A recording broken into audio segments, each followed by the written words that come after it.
2 summers ago, public support for Black Lives Matter in the wake of George Floyd's murder reached a high of 67% among all American adults and an encouraging 60% among white Americans. It felt like the precipice of real change. But just 3 months later, in September, support from white Americans dropped to less than half. Now the majority of white Americans disapprove of BLM. What has changed, and what should white people be doing now? Joining me now to explain are Robin DiAngelo, academic and racial justice educator and author of Nice Racism, and Tim Wise, anti-racism educator and author of Dispatches from the Race War. Thank you both very much for coming back to the Sunday show.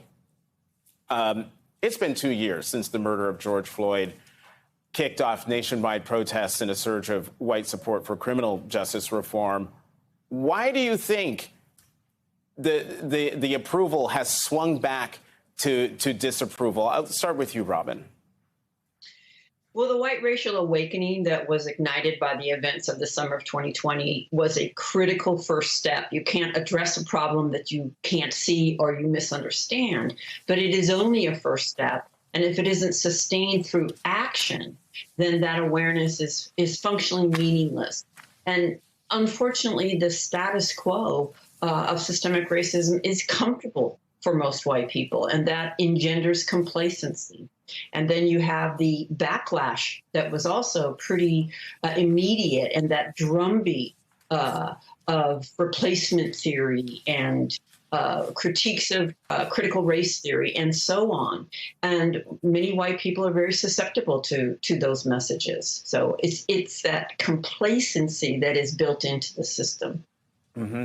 Tim, what kinds of conversations do white folks need to be having with one another to address the dual scourges of white supremacy and gun violence in this country, especially when a lot of this violence is explicitly racially motivated? Well, I mean, the conversations have to be ones that are as committed to truth as the far right is to lying. I mean, part of the pushback in schools is about covering up not only the history of racism, but the contemporary reality. And so those of us who have those concerns about racial justice, we have to be talking to our children about the things the teachers aren't allowed to say. The teachers need to be challenging those laws by telling the truth in class, even if it means losing their jobs. Right now, we have white teachers. I read about a few on an NBC online piece the other day talking about they're going to quit rather than be censored. Well, if you're willing to quit and not be censored, you ought to be willing to tell the truth, lose your job, go to court and sue these fools for violating your free speech rights and the rights of those children to be taught the truth. Because the only way these laws are ever going to be overturned is if they are overturned in court. The legislatures aren't going to do it. So we have to be willing to stand up and tell the truth and step up and be honest about the history. The second thing is we have to be willing to stay focused on a systemic frame. Part of the problem in the last 2 years, I fear,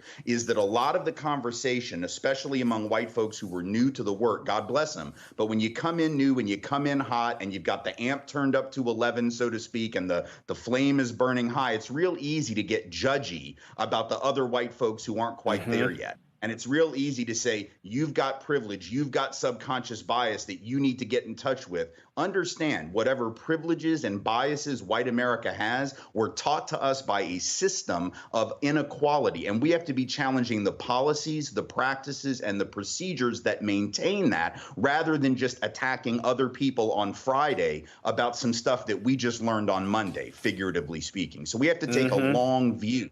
And I think sometimes we don't do that.